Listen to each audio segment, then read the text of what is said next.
जफर सादिक नाम का एक सरगना जो कि इंटरनेशनल ड्रग रैकेट चला रहा था और इसका ड्रग रैकेट नई दिल्ली, तमिलनाडु और भारत की कई जगहों से मिलाकर न्यूजीलैंड, ऑस्ट्रेलिया और मलेशिया तक फैला हुआ था।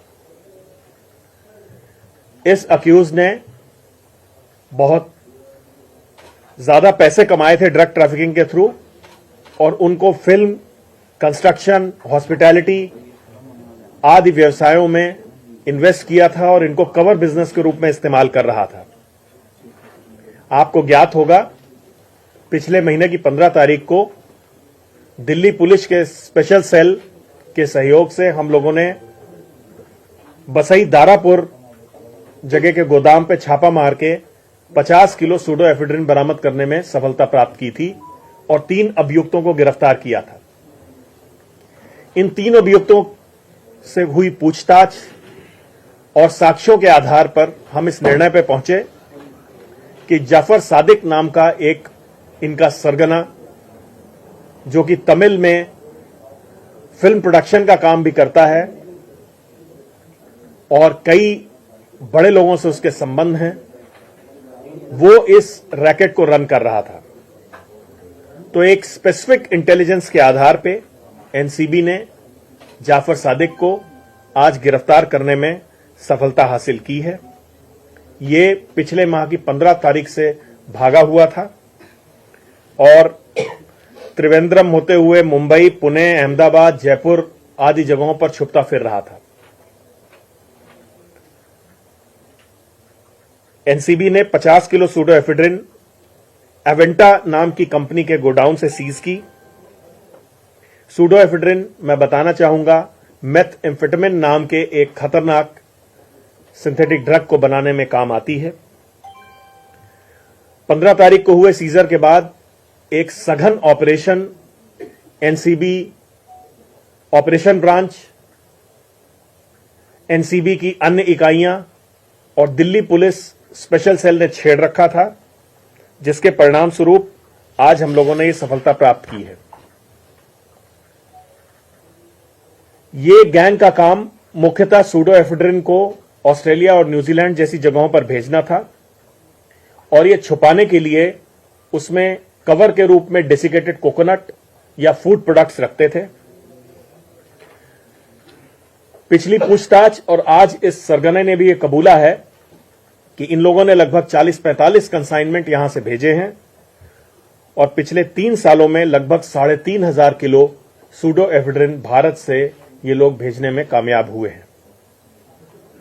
इसने यह भी माना कि इसने काफी बड़ी मात्रा में इससे ड्रग मनी अर्जित की है और उसको तमाम सारे बिजनेस जैसे film production, construction, real estate, hospitality वगैरह में इसने लगाया है। इसके फाइनेंशियल लिंकेजेस और ड्रग मनी के ट्रेल की जांच सघन रूप से की जाएगी और जो भी दोषी होंगे उनके खिलाफ कानूनी कार्रवाई की जाएगी।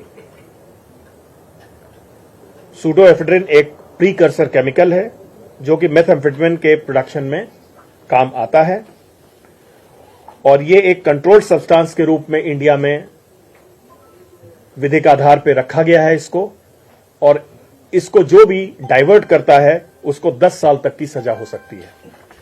जफर सादिक अब्दुल रहमान इस ऑपरेशन का मास्टरमाइंड था। इसने स्वीकारा है कि यह deputy head of NRI wing Chennai waste district DMK party से ताल्लुक रखता था। यह 15 तारीख के सीजर के बाद हाइडिंग में चला गया, छुप गया और त्रिवेंद्रम, मुंबई, पुणे, अहमदाबाद होते हुए जयपुर पहुंचा। इसको लोकेट करने के बाद पूछताछ में इसको शामिल किया गया और आज एनसीबी ने इसको गिरफ्तार किया है। इसने यह माना कि लगभग इसने 45 पार्सल यहां से ऑस्ट्रेलिया भेजे हैं और प्रति किलो के हिसाब से इसको लगभग 1 लाख रुपए इसमें कट मिलता था।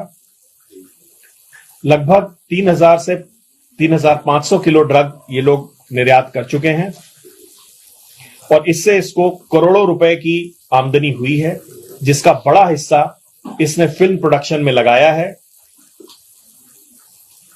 एक फिल्म, तमिल फिल्म मंगई नाम की फिल्म का प्रोडक्शन पूरी ही ड्रग मनी से हुआ है। ड्रग मनी को इसने रियल स्टेट में भी इन्वेस्ट किया है। ड्रग मनी का इस्तेमाल जिन धंधों में हुआ है उनमें पार्टनर्स काफी बड़े बड़े नामी गिरामी हस्तियां हैं जो तमिलनाडु फिल्म इंडस्ट्री से भी संबंध रखती हैं। इसके लिंकेजेस और ड्रग मनी का ट्रेल मैटर ऑफ इन्वेस्टिगेशन है और मुझे उम्मीद है कि मेरी टीम इस ड्रग मनी को कहां कहां इस्तेमाल किया है उसका पर्दाफाश करने और ड्रग मनी को जब्त करने में कामयाब होगी। इसने चेन्नई में ड्रग मनी का इस्तेमाल करके एक होटल भी बनाया है।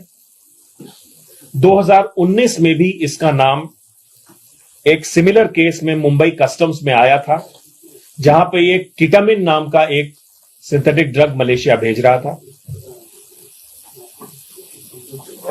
अब तक की हुई इन्वेस्टिगेशन के आधार पे इसके खिलाफ पर्याप्त साक्ष्य मिले हैं, इसलिए इसकी गिरफ्तारी की गई है। आज इसको मजिस्ट्रेट के सामने प्रोड्यूस करके पुलिस रिमांड लिया जाएगा। आगे की जांच में जैसी भी स्थिति होगी वो हम आपको समय समय पर बतलाते रहेंगे। Sir, MCB has been raided Chitra, who is close aide to Mr. Udayanidhi Stalin, who is the Minister of Tamil Nadu. Is there any reason behind this, sir? Mr. Chitra. We are investigating all his linkages, Okay.